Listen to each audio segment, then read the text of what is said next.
તો નમસ્કાર દર્શક મિત્રો, વિડીયોમાં તમારું સ્વાગત છે।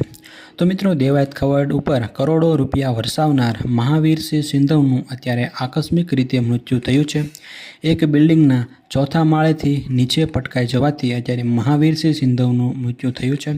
હવે મિત્રો, મળતી માહિતી અનુસાર એવું જાણવા મળ્યું છે કે જ્યારે આ ઘટના બની હતી એ રાત્રે મહાવીરસિંહ સિંધવ અને ફ્લેટ માલિક વચ્ચે કોઈ વાતને લઈને બોલાચાલી થઈ હતી અને એવું પણ જાણવા મળ્યું છે કે મહાવીરસિંહ સિંધવ છે એ રાત્રે નશાની હાલતમાં હતા અને ત્યાર પછી કોઈ વાતને લઈને જે ફ્લેટ માલિક છે એમની સાથે તેમને બોલાચાલી થઈ હતી। મિત્રો, અત્યારે મહાવીરસિંહ સિંધવ એનું આકસ્મિક રીતે મૃત્યુ થયું છે। મિત્રો, એવી પણ માહિતી મળી રહી છે કે પોલીસના ડરથી તેઓ ભાગવા ગયા હતા અને તે નીચે પટકાઈ ગયા હતા, જેના કારણે તેમનું મૃત્યુ થયું હતું। હવે મિત્રો, આમાં હકીકત શું છે એ તો આપણને ખ્યાલ નથી।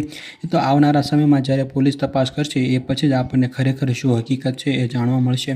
તો મિત્રો, તમારું આ વિડીયો વિશે શું કહેવું છે એ તમે કોમેન્ટમાં અમને જરૂરથી જણાવજો અને આવી ગુજરાતને લગતી અપડેટ્સ જો તમે મેળવવા માંગતા હો તો વિડીયોને એક લાઇક કરી દેજો અને સાથે સાથે ચેનલને સબસ્ક્રાઈબ પણ જરૂરથી કરી દેજો।